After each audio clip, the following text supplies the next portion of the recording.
तुम्हाला म्हातारपण आल्यानंतर जर मुलांना व्यवस्थित तुम्हाला सांभाळलं तर पेढे वाटायला काय हरकत नाही.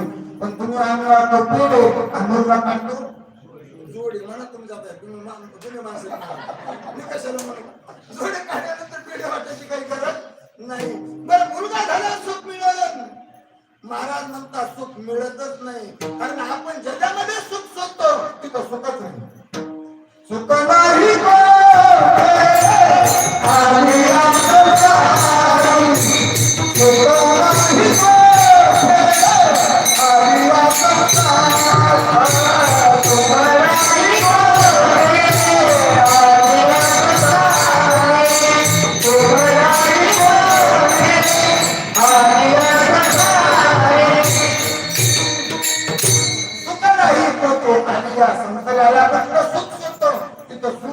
नाही. मग आपला सुखाचा मार्ग चुकला. लक्षात काय करतो प्रस्तावना समजून घ्या. सुख दोन प्रकारचं, एक क्षणिक सुख आणि एक चिरकाल सुख. सुखाचे दोन प्रकार बाबा तुम्ही समोर करून मोठा बाबा घेतला का. सुख दोन प्रकारचं, क्षणिक सुख आणि दुसरं चिरकाल सुख. अरे पैसा गाडी घोडी दाढी गोडी महाडी हे क्षणिक सुख आहे. बाबा किती जरी असले तरी रात्री काही सांगता येत नाही. आणि धन अशी चीज आहे महाराज, पैसा अशी चीज आहे आणि इष्टता अशी चीज आहे. आज असेल तर उभे राहण्याचे काही सांगता न धरूया धनाचा भरवसा जोशी उतरवण्याचा आहे.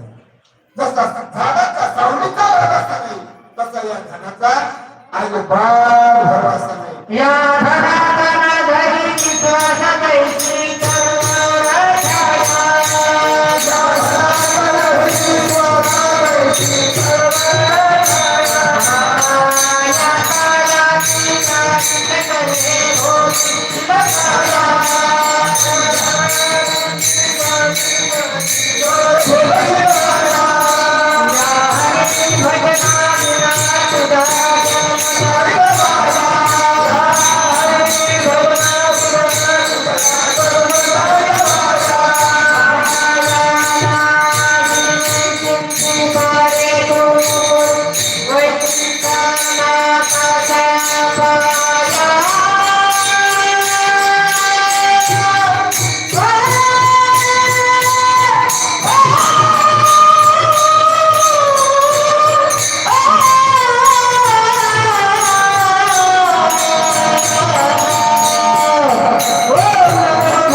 या धनामध्ये गुंतून जर राहिला आणि भजनाला जर विसरला, देवाला विसरला तर शिक्षणावर ऐका देवामध्ये आणि आपल्यामध्ये अंतर पडला पाहिजे.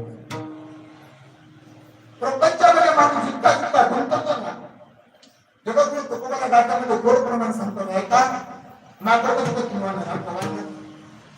वानर जर धरायचा असेल तर माझ्या जगद्गुरु तुकोबाला मी मात्र धरण्याकरता गोड दृष्टांत सांगितलेला आहे.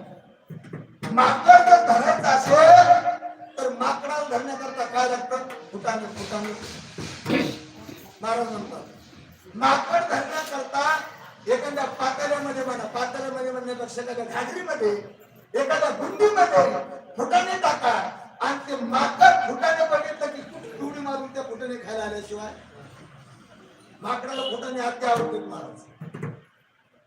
माकडाला आणि दुसरी गोष्ट एक आवडते काय कांदा कांदा मांडल्या कांदा काढतो.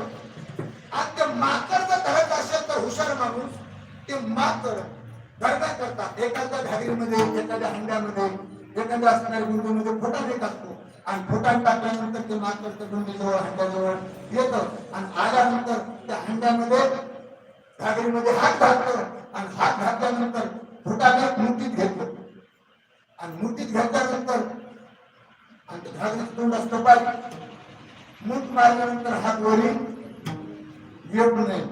जसं माकड मुठीशी धरता फुटा घेतो म्हणतात